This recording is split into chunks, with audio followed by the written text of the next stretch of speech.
Traditional basketball skills workouts, what we typically see and what we're typically chasing is specific transfer. What specific transfer is there's a skill that we do in a game that we want to get better at. And so in our workouts, we work on that skill. I want to get better at shooting off the dribble, so I'm going to work on shooting off the dribble. On the surface and using logic, it makes perfect sense. And there's a time and a place for it, but a different approach and sometimes a more effective approach is chasing general transfer. So what general transfer is it looks at skill or a skill, not as just one thing, but as a bunch of different things.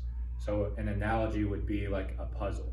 Shooting off the dribble is a puzzle, and then we look at and train all the different puzzle pieces that make that puzzle. So something like shooting off the dribble, a general quality that we need in order to shoot off the dribble would be balance. Your momentum is going forward, or you're floating to the side, or a step back going back. So our momentum is going different ways. We need to be able to have balance to shoot. There's a time and a place to shoot off balance, but you get the point. A second quality would be our ability to cuff the basketball. So in a game, when we shoot off the dribble, our hand isn't always going to be perfectly on top of the ball. Sometimes we're going off of an in and out, or we're floating. So our hand is on the side of the ball. We need to be comfortable with our hand on the side. A third quality, and by no means the final quality, there's 10 or 20 different qualities we can come up with. But a third one would be our feet. So where specific transfer can sometimes fall short is the skill that we are practicing in our workout is not necessarily always going to be the same skill in the game. So if we are in an individual workout, or it's just a player in a gym by themselves, if we're shooting off of the dribble, there is no defense, so there's nothing to react to, nothing to perceive, nothing to adapt to. It's just you in a gym by yourself getting reps. So that inherently is not as specific as we can get. So chasing specific transfer may not always be the best way to go. So to continue with our feet example, if I'm shooting off the dribble in a game, maybe there's defense closing out on me. So I have to get the shot off just a little bit quicker than I want to. So maybe my feet are a little bit staggered and I have to go up. Maybe I'm stepping back and then I'm off balance, or just the way the defense is playing, or for whatever reason, my feet are close together, so I have to go up with non-ideal footwork. So getting comfortable with adapting, or the general coordination for non-ideal footwork. The reason that this approach may be more effective, or is more effective in some situations, is one, like I said, you can't necessarily chase specific transfer in a gym by yourself because there's no defense. A second reason is babies cannot Eurostep. An 11-month-old baby cannot Eurostep because they can't walk. So it makes no sense for me to take an 11-month-old in the gym and work on freestyle dribbling and then swiping with the off arm and then attacking downhill into, like, it doesn't make sense. They can't Eurostep because they can't walk. So walking is the limiting factor.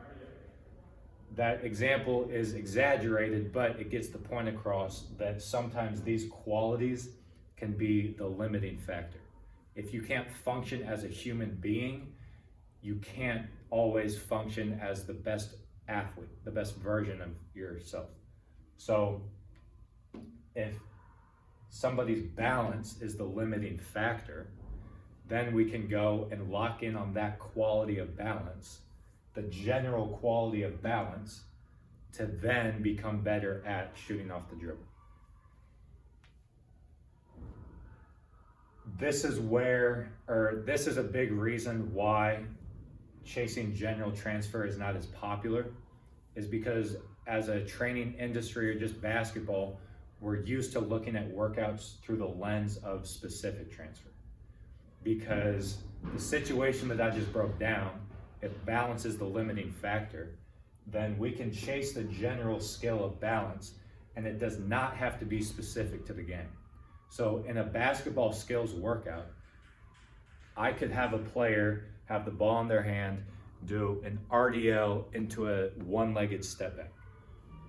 Or you see KD in warm-ups, he's gone like viral or whatever for his 360 spins into a shot. We're never gonna do that in a game, but that's not what we're training. We're not training your ability to do an RDL into a one-legged step back. We're training the general quality of balance. So that's why general transfer maybe isn't as popular, is because we're so used to looking at it through the lens of specific transfer. The RDL into a one-legged step back is looked at as a clown drill, or you're never gonna do that in a game. That brings me to the fact that all of this is on a spectrum. In my last video, we talked about block versus variable practice and how it's a dial you can turn up or down. It's not either block or variable. It's a sliding scale. It's a spectrum. So the same thing applies for general versus specific transfer. So the argument for the RDL into a one-legged step back is you're never going to do that in a game.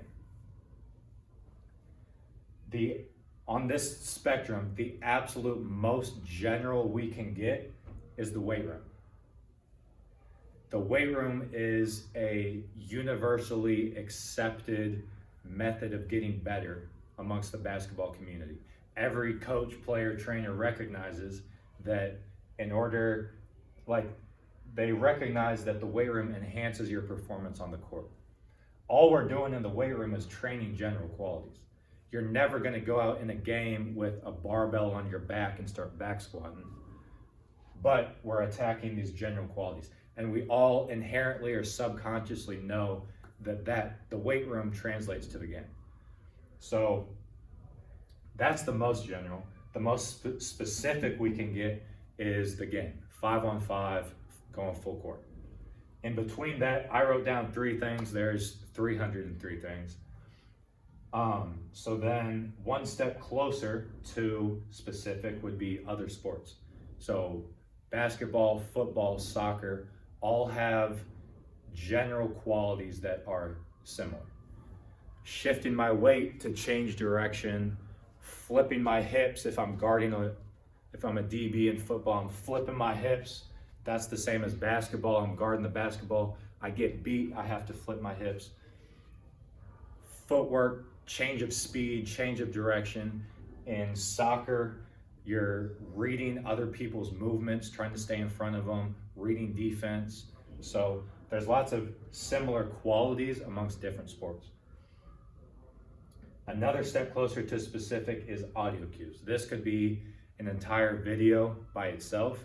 The audio cues are fantastic for individual workouts. So one of my favorite drills that incorporates audio cues is I got a player that is floating. As they float, I'm calling out a number, 2, 3, 1, 4. Whatever number I say is the amount of dribbles they're taking into a 3, into a mid-range, whatever the focus is. By doing that, the player is reacting to something. They're not predetermined with what they're gonna do. They have to adapt on the fly to an external stimulus, which is all basketball is. You're not predetermined in the game. You're reacting to the defense. So audio cues just gives them something to react to, makes it a little bit more game-like. Another step closer to 5-on-5 would be small-sided games, 1-on-1, 2-on-2, 3-on-3, 4-on-4. Small-sided games are great for, you see how there's similar qualities. If we play 3-on-3, you're still working on handling pressure off a live dribble. You're still working on getting open without the basketball. You're still working on finishing through contact. All things that you would see in a game, but it's not as specific as it can be, because obviously there's 6 players total on the court as opposed to 10, so the spacing is going to be a little different, stuff like that. So all of and then obviously the most specific is 5-on-5. All of these are tools that we can use, time and a place for all of them. So typically what we see in workouts is chasing specific transfer. Like I just said, there's a time and a place for that.